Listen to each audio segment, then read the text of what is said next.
Welcome to the deep dive.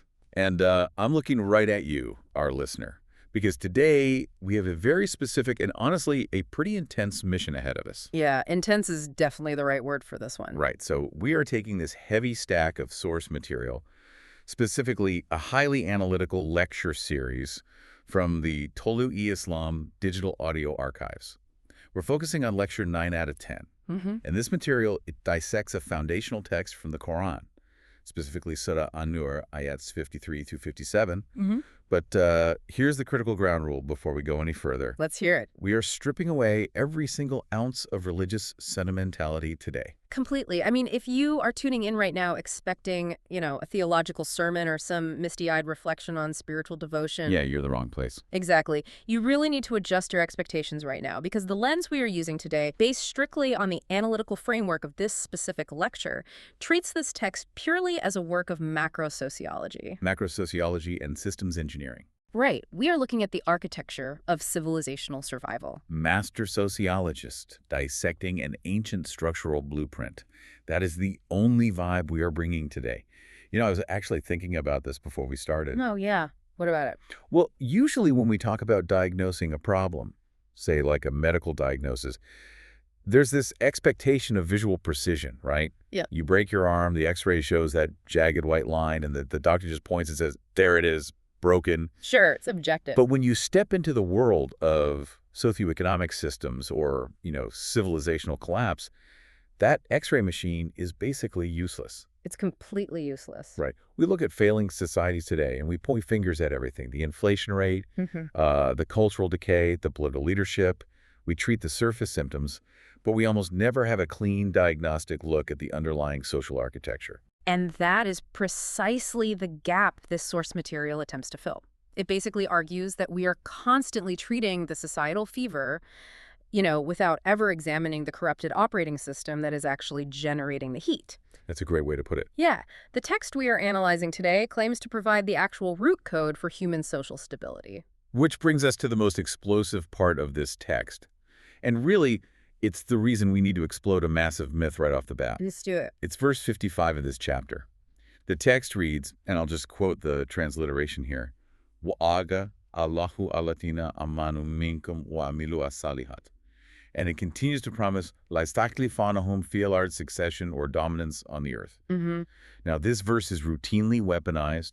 It is constantly deployed as a divine guarantee of political dominance for Muslim communities. It's treated like a blood right inheritance. Oh, it is arguably the most politically manipulated verse in the entire lexicon. I mean, the standard, widely circulated narrative presents this as a literal blank check. Right, a blank check for supremacy. Exactly. Yeah. It is sold to the masses as God promising the believers that they will automatically inherit the earth and achieve global supremacy simply as a reward for wearing the correct religious label. Just for being part of the club. Right. The underlying message is basically, if you just believe hard enough and you perform your private rituals diligently enough, political dominance is your inherent divine right. It's treated like a cosmic loyalty program. Just swipe your card enough times at the spiritual checkout counter and boom, you are handed an empire. That's exactly how it's treated. But looking at our source lecture, that interpretation isn't just slightly off-strode. It's an active inversion of what the text actually says. It is a complete and utter misreading of the mechanics. What this lecture argues with, honestly, surgical precision is that the promise in this text is not a reward for religious performance at all. Not at all. It is a highly conditional output. The text explicitly conditions this Khilafat, this stewardship of the earth, on two very specific inputs. Right, amanu and amilu as-salihat. Yes. And in the Quranic usage we are analyzing today, amanu does not mean blind superstitious faith. Okay, I want to stop you right there because this is where my brain initially tripped up when I was reading the source. Oh, how so? Well, if amanu doesn't mean faith, what is it? Because literally every translation I've ever seen just says those who believe. Right, that's the traditional religious gloss. But in this systemic framework, it translates to evidence-based trust in a rational order. Evidence-based trust, that's so different from blind faith. It's radically different. It is the conviction that comes from observing how universal laws actually operate. It's the difference between, say, hoping a bridge holds your weight because you prayed over it, Right. versus trusting the bridge because you understand the physics, you know the tensile strength of the steel, and you trust the competence of the engineering. Okay, so it's verifiable confidence in the system itself. Exactly. And then the second input, amilu as-salahat. That's usually translated as doing good deeds, which always sounds to me like, helping a neighbor carry their groceries or putting $1 in a charity box. Which, I mean, is a beautiful individual act, don't get me wrong. Sure, yeah. But that doesn't build a civilization. Salihat comes from a root word meaning to repair, to rectify, to establish equilibrium. To establish equilibrium. Yes, so in a macro-sociological context, amilu as-salahat means the functional implementation of a social code that actually removes systemic imbalances. It is constructive action that builds equitable infrastructure. So if we plug those redefined inputs back into the equation, the divine promise isn't a reward for being a good religious subject at all. Not even slightly. The output, which is civilizational stewardship, is simply the natural algorithmic result of running that specific social architecture. Right. If a society inputs verifiable trust in universal laws, and then they implement an equitable, constructive socioeconomic system, the output is stewardship. It's not magic. It's literally an if X, then Y equation. Which completely dismantles that entitlement complex we were just talking about. The stewardship is the output of the architecture. It's not a prize for the performance. Okay.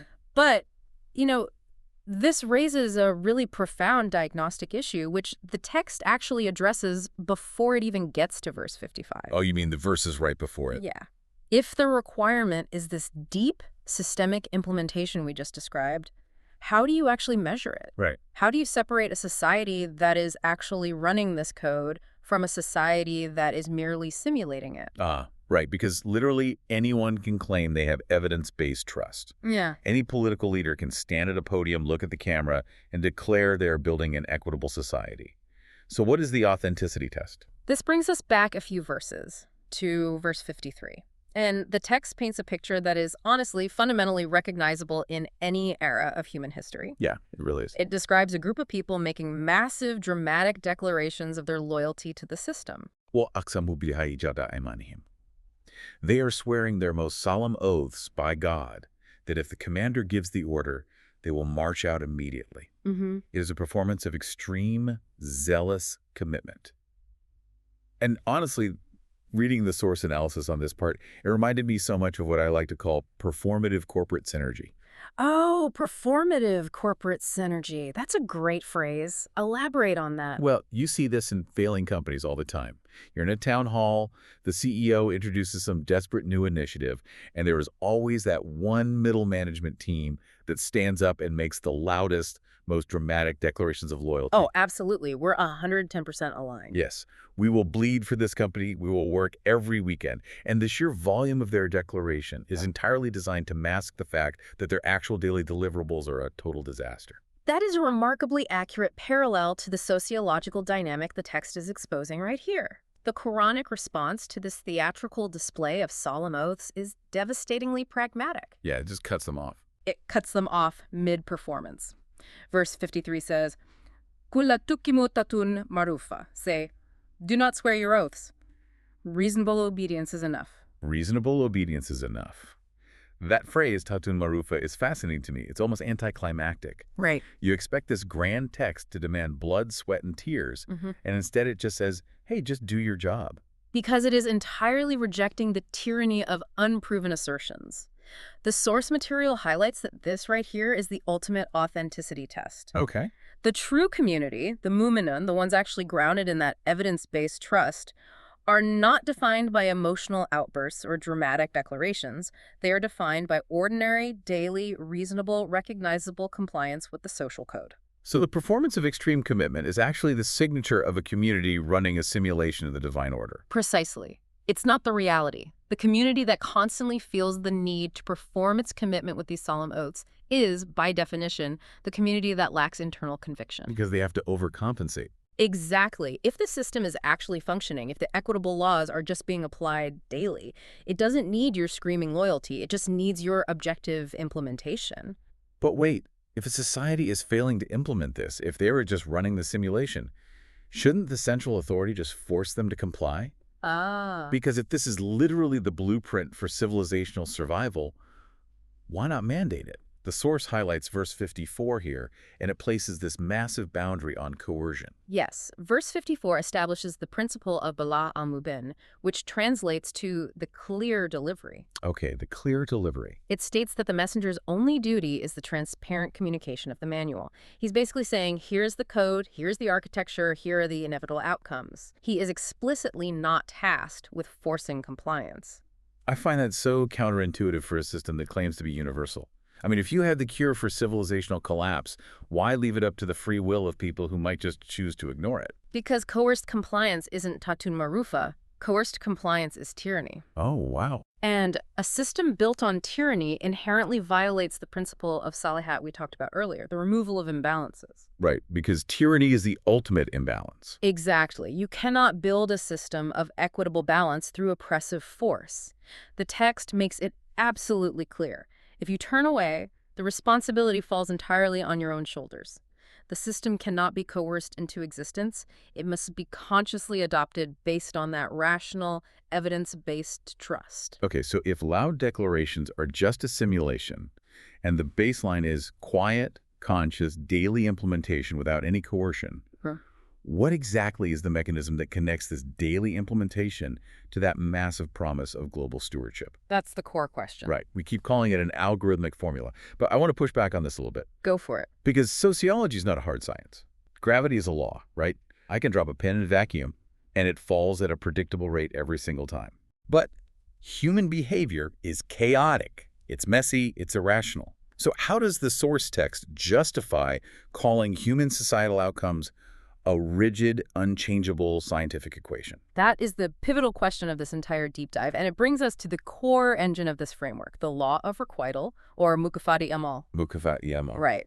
The author of the source material insists, absolutely demands, that we must view the entire Quranic narrative through this specific lens. So break down Mulooktiyat Amal for me. How does it answer the chaos of human behavior? Well, it doesn't deny the chaos of individual human behavior, but it asserts that at a macro-sociological level, actions generate inevitable, inescapable consequences. Okay. It defines God's law not as, the whims of a punishing deity in the sky, but as the inherent thermodynamics of human society. Thermodynamics. Yeah, it is the literal if X, then Y always equation. Like the law of cause and effect. Exactly like that. Let's look at a basic physical analogy from the lecture. If you plant an apple seed, and you provide it with the correct inputs, water, soil, sunlight, then you will get an apple tree. Always. Always. The biological law governing that seed is entirely blind to the identity of the planter. Oh, that's interesting. The law doesn't pause and say, well, the person who planted this seed is a very pious, devout individual, so I'll give him an orchard. Or, this person is a notorious sinner, so I will yield poisonous berries. Right, the soil doesn't care about your morals. Exactly. The output is tied strictly to the input and the functional process. So the law is entirely objective. It is fiercely objective, and the source argues that the Quran presents its socioeconomic laws with that exact same level of scientific inevitability. Wow.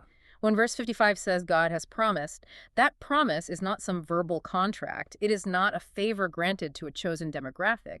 The promise is the law of requital. I see. It is a statement that the algorithmic outcome of these specific inputs will never, ever change. So if a society inputs amano, that verifiable trust in universal laws, and amalu salihat, the construction of equitable, balanced systems, the output will inherently be stewardship of the earth. Yes.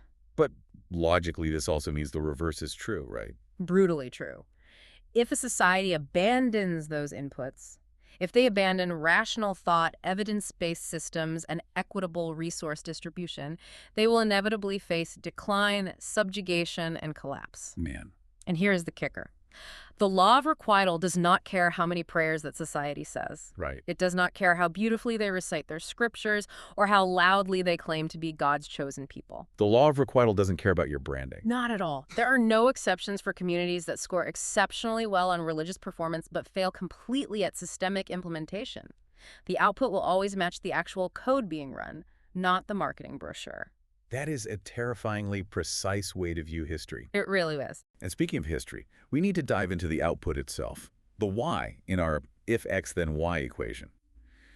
The text says the result is لَيْسَخْلِفَنَّهُمْ فِي الْأَرْضِ succession, or Khilafat, on the earth. Right. Now, you mentioned earlier how much this verse is manipulated, and I'd argue no word has been dragged through more historical and political mud than Khilafat. Oh, it has been profoundly distorted. I mean, when most people hear that word today, they immediately envision ancient medieval empires expanding via cavalry and swords, or they picture some rigid theocratic dictatorship. Right, exactly.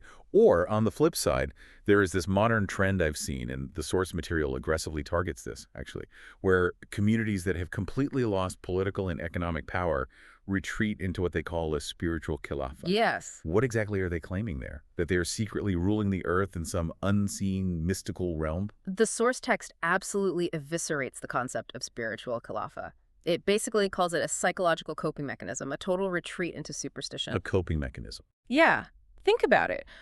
When a society fails to implement the inputs of constructive action and consequently loses its physical sovereignty and economic stability, they face a choice. Right. Either admit that their system failed because they abandoned the universal laws, or invent a fiction to protect their ego. And spiritual khilafah is the fiction. Precisely. They claim, well, our economy might be in shambles, our political institutions might be totally corrupt, and we might be entirely subjugated by foreign powers, but hey, we are the spiritual stewards of the earth. We hold the unseen authority. Wow. It's literally just denial. It is. And the source author points out that this is an illusion entirely designed to excuse incompetence. The Quran is never, ever talking about a mystical, invisible authority. Oh. It is talking about earthly statehood, Mulooktiyat. Yeah. It means tangible, physical, socioeconomic, and political authority over the earth's resources. Okay, but, and I have to play devil's advocate here, if it just means physical political authority, doesn't that open up a massive loophole? Doesn't that mean any dictator who seizes power in a military coup, or any empire that violently colonizes a continent, has achieved khilafah? I mean, if they have the power, are they the stewards? No. And this is where the analytical framework draws a vital, razor-sharp distinction. Not all states are a khilafah. Okay. The source material distinguishes between two fundamentally opposed categories of political power. If a state, an empire, or a government is gained through military force, through deceit, through dynastic inheritance, like a king passing power to his son, Right. or through rigging an economic system to extract wealth from the masses, that is merely Mulooktiyat. Mulooktiyat, meaning kingship, monarchy, or dictatorship. Yes. It is power acquired and maintained entirely outside the algorithmic formula. Mulooktiyat relies on coercion, extraction, and the monopolization of resources. So it's basically a brute force hack. It is a brute force hack of the system. Khilafat, on the other hand, is strictly the natural, organic result of the Imanu plus Amilu Salahat formula. It is stewardship, not domination. How does that look in practice, though? Like, how is stewardship functionally different from domination if they both wield political power? It comes down to resource management. A Mulooktiyat treats the state, the land, and the people as personal property to be consumed. Extracted. Yes. A Khilafat treats the earth's resources as a trust, a fiduciary duty that must be managed and distributed according to the universal, equitable laws that benefit all of humanity. Okay, I see. You can hack your way into Mulooktiyat with enough weapons or enough capital, sure, but you aren't running the divine operating system. You are just a localized virus extracting resources until the host dies. That is a phenomenal distinction. Mulooktiyat is a virus. Khilafah is the healthy operating system. Exactly. And to prove this isn't just a theoretical abstraction, the source brings in a really powerful phrase from the middle of verse 55, Kama Istikhlafa alatina min qablihim, which translates to, as he made those before them successors. It's directly citing historical precedent. It is the historical proof of concept. The text is pointing backward in time to validate the algorithm. It is essentially saying, look at the anthropological record. Every single community that inputted this specific socioeconomic code achieved civilizational stewardship. The source uses the historical example of Moses and the children of Israel, the Bani Israel. I want to dig into that because it perfectly illustrates the shift from extraction to stewardship. It is the perfect case study. The Bani Israel were subjugated by Pharaoh, and Pharaoh represents the ultimate absolute archetype of Mulooktiyat, an oppressive, extractive, tyrannical system built on a massive class divide and literal slave labor. Right. When Moses arrived, he didn't lead them out of Egypt by simply having them swear performative oaths of loyalty. He didn't just teach them private rituals. Right, he had to build an entirely new social architecture from scratch. He implemented a long, agonizingly rigorous process of education, discipline, and systemic alignment out in the desert. He was installing the Amanu and Amulia Salihat inputs into a population that had been severely traumatized by generations of slavery. And the historical record shows that when they finally organized according to that equitable code, they inherited the stewardship of that region. The source also points to the subsequent establishment of David and Solomon's kingdom as proof. And the crucial takeaway here, which the text makes unavoidable, is that this promise of succession was not ethnic, and it was not religious. No. It wasn't granted to them because they possessed the right DNA or the correct theological label. Yeah. It was purely functional succession. Exactly.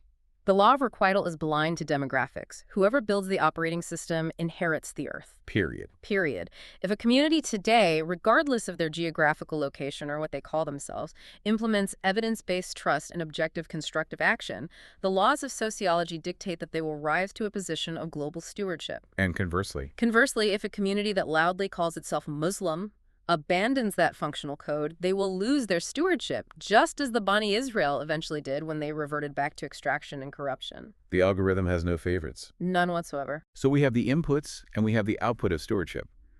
But the architecture doesn't stop there. No, it goes deeper. Right. Once a community achieves this khilafat, this sovereign capability, what are they supposed to do with it? Verse 55 continues. وَلَا يُمَكِّنَ لَهُمْ دِينَهُمْ وَلَا يَرْتَادَ لَهُمْ. And he will establish for them the din they have approved for them. We really need to pause here and completely overhaul our understanding of this word din. Yes, because in modern colloquial usage, din is almost universally mistranslated simply as religion. Right. It's equated to your personal beliefs, the rituals you perform in a mosque or a temple on the weekend, your private relationship with God. Exactly. But the source material argues vehemently against this reductionist translation. Strongly against it. A private ritualistic religion is a madhab. Din, in the comprehensive Quranic context we are exploring, is a complete socioeconomic and political system. Okay, break that down. It is the constitution, it is the legal framework, it is the economic model of distribution, it is the entire societal operating system. And notice the text says, the din they have approved for them, using the word urtada. This goes back to what we discussed about free will and avoiding coercion. Exactly. Urtada implies conscious, rational, willing acceptance. Mm-hmm.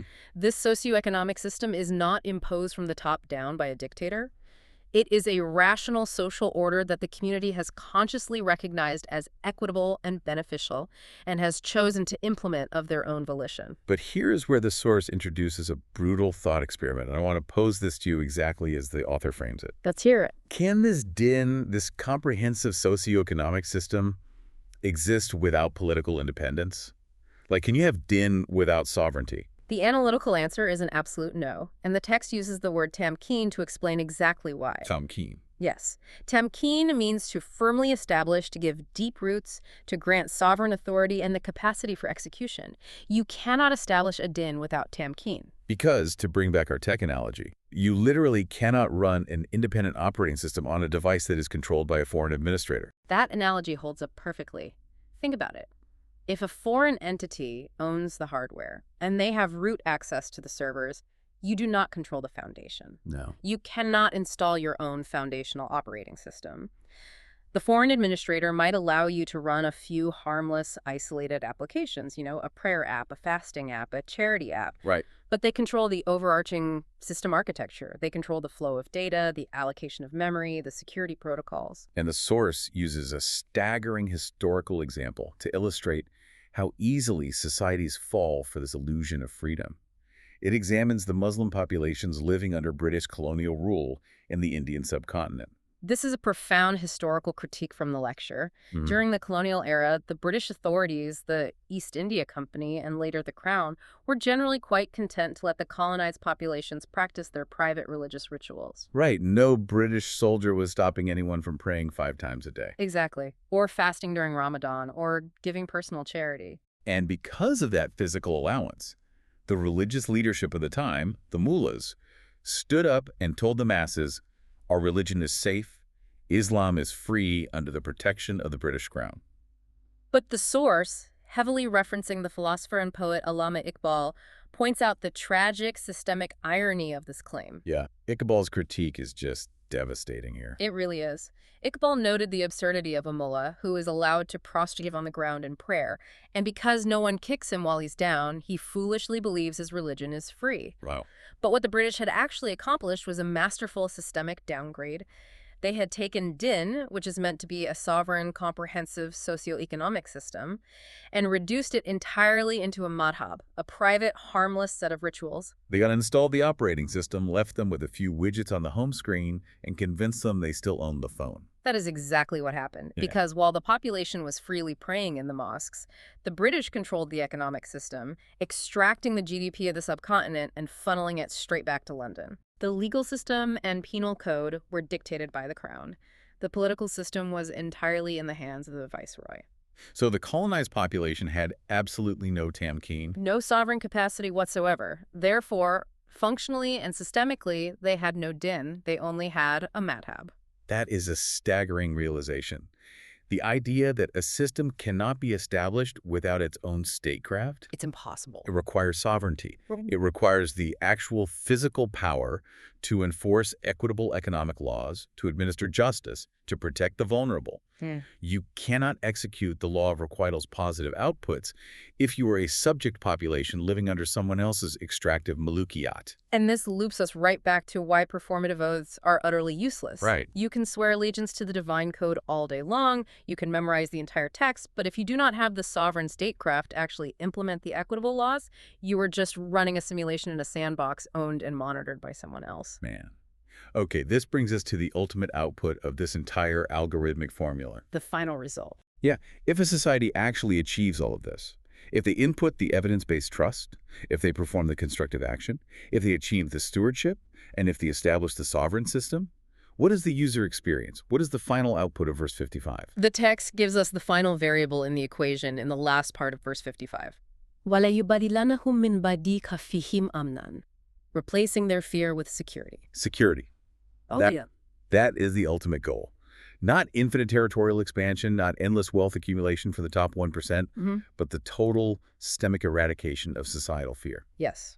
A society where an individual is absolutely secure in their life, their property, their dignity, and their future. Right. A society that has eliminated the gnawing, pervasive anxiety of systemic oppression, economic destitution, or arbitrary injustice.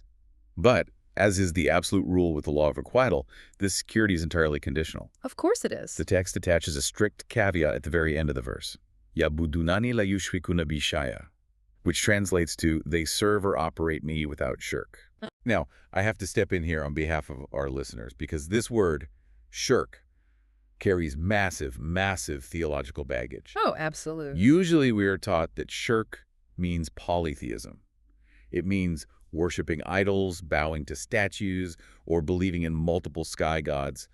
How on earth does a systems engineer reading this text define shirk? This is perhaps the most profound paradigm shift in the entire lecture, and honestly, it is crucial for understanding why systems fail today. Okay, let's unpack that. If we are analyzing this as a socioeconomic architecture, we must strip away the simplistic, literalistic theological definitions. In this systemic framework, God represents the ultimate, objective, universal law.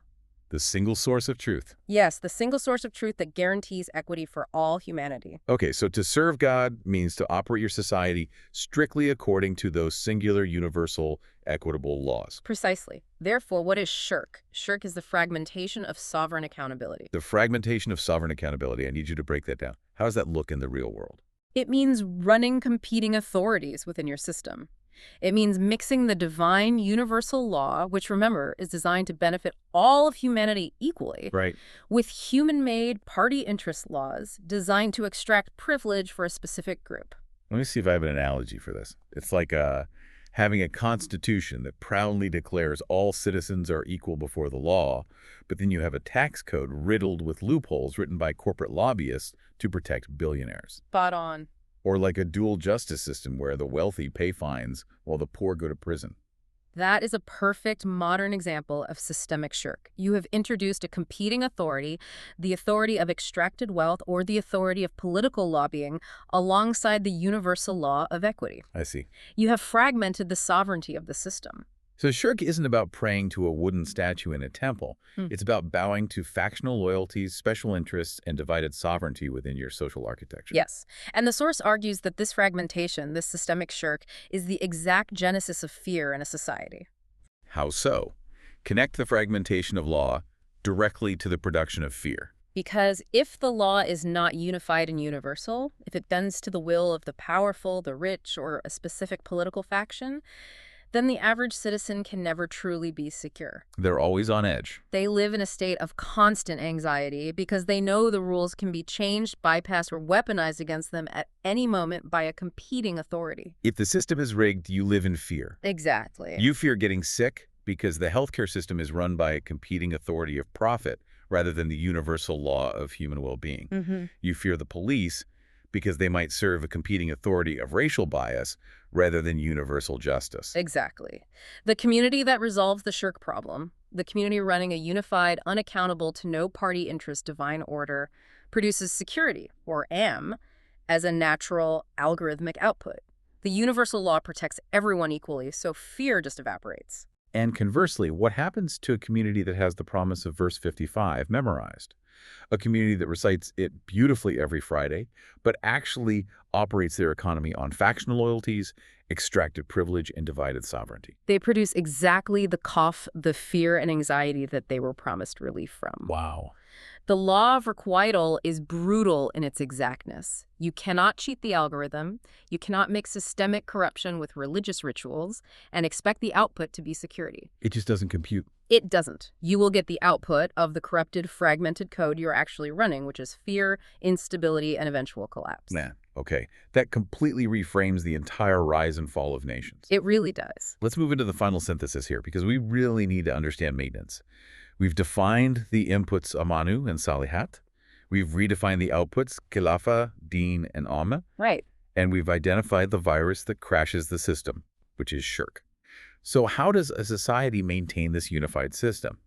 How do they prevent the fragmentation from creeping back in over time? This brings us to the closing verses of this section, verses 56 and 57. Okay. These verses provide the operational manual for maintaining the system. They present what we can call the full stack of the societal apparatus. The full stack. I like that. Verse 56 says, وَأَقِيمُوا الصَّلَاةَ وَآتُوا الزَّكَاةَ وَأَطِيعُوا الرَّسُولَ لَعَلَّكُمْ تُرْحَمُونَ. Establish salah, give zakah, obey the messenger, perhaps you will receive rahmah.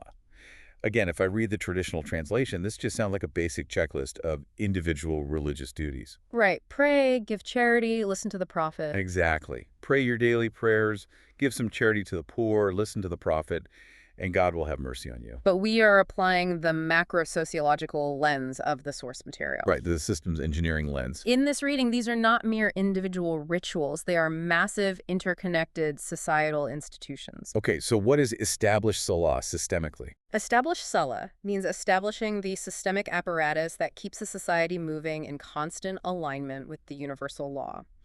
It is the central nervous system of the state, ensuring that every function remains synchronized with the objective code. And zakah.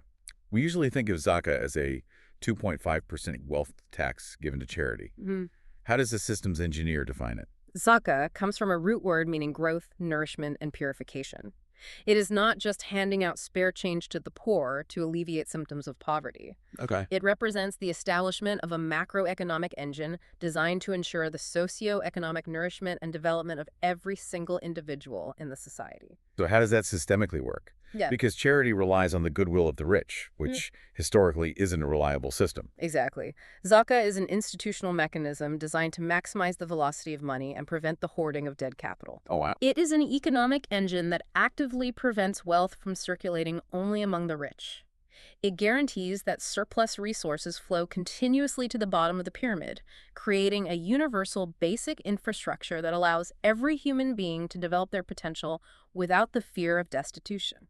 So it's an anti-monopoly, anti-hoarding mechanism built directly into the core code of the civilization. Precisely. And the third part of the stack, obeying the messenger. In the context of a functioning Deen, this means centralizing the legal and executive authority around the objective universal code delivered by the messenger, rather than fragmenting it into competing political parties or special interest groups. Oh, so it prevents the shirk we talked about. Exactly. It ensures the law remains unified, preventing the systemic shirk that causes fear. And when a society successfully runs this full stack, the alignment apparatus of Salah, the economic nourishment engine of Zakat, and the centralized objective legal code, the text says the output is Rahma. Now, Rahma is usually translated as mercy. But in this operational context, Rahma means productive abundance. Productive abundance. Yes, it describes an environment where human potential can fully blossom without systemic barriers. It is the positive requital, the ultimate flourishing of a society that has aligned itself with the universal laws of nature and sociology. But the law of requital always has two sides, action and reaction. Always. And the final verse we are examining today, verse 57, brings down the absolute hammer on the negative requital.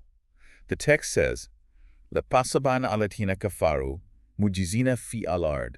Do not think that those who reject can escape on earth.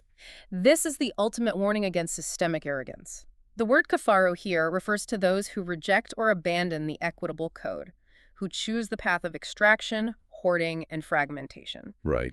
The text says they are mujizin, meaning they think they can outrun or incapacitate the consequences.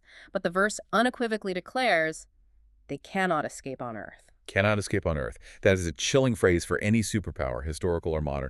It implies an inescapable dragnet of cause and effect. Yeah. It is the absolute inescapability of the sociological law. You cannot escape a failing operating system by building massive physical walls at your borders. Wow. You cannot escape the internal rot of severe economic inequality by accumulating nuclear weapons or expanding your military footprint. Right. You cannot escape civilizational collapse by claiming you have a divine right because of your historical pedigree or your religious label. Because the algorithm will process the inputs you give it. Exactly. If you input corruption, inequality, extracted wealth, and fragmented sovereignty, the output is systemic fear, instability, and inevitable collapse. There are no exceptions. None. The law of cause and effect does not care about a nation's self-image or its past glories. It only registers the current reality of the implemented architecture. Let's pull all of this together and summarize this intense journey we've just taken, because this was a lot to process. It was a deep dive, for sure. We started by looking at a diagnostic X-ray machine. We recognize that we usually diagnose failing societies by looking at the surface symptoms, but today we look deep into the underlying blueprint of civilizational survival. We moved from the performative corporate synergy of empty dramatic oaths to the absolute necessity of functional daily implementation tabtun marufa. And we redefined the foundational inputs of Amanu and Amilu as-Salihat, not as private religious belief and charitable rituals, but as evidence-based trust in universal laws and the constructive action required to build equitable systems. We saw how Khilafat, stewardship of the earth, is the scientific algorithmic output of those specific inputs. It is fundamentally distinct from the brute force and extraction of Mulooktiyat, and it completely shatters the coping mechanism of a fabricated spiritual kingdom. We explored how Din must be understood as a sovereign, comprehensive socioeconomic system, fundamentally requiring tamkeen political independence and capability. Right. It is not a private madhab that can be practiced under the thumb of an extractive foreign power. And we reframed shirk not as ancient idol worship, but as the fragmentation of sovereign accountability, mixing the universal law with special interests and corporate lobbying, which inevitably produces systemic fear or cough instead of security. Exactly. Finally, we looked at the full stack, the institutions of alignment, Salah and macroeconomic nourishment, Zakat, and the inescapable reality of the law of requital. You simply cannot outrun a failing system. It is a devastatingly clear, rationally profound sociological framework. It leaves absolutely no room for excuses or entitlement. It really doesn't. And it leaves me with a final provocative thought that I want to leave with you, our listener, to mull over as you look at the world around you today. Let's hear it. Look at the global systems currently cracking under pressure. Look at the economic anxieties, the political polarization, the environmental crises. Are we, as a global society, suffering from modern forms of systemic shirk? Are we running fragmented, conflicting systems of accountability that prioritize corporate extraction or national party interests over universal, equitable laws? Are we trying to run a 21st century world on the equivalent of performative oaths-making, grand theatrical declarations at climate summits and global economic forums, while entirely neglecting the actual underlying operating system? It's a terrifying question. Because if the analysis of this text is right, the algorithm is currently running, the inputs are constantly being processed, and the law of requital will not accept our excuses. Thank you for taking this deep dive.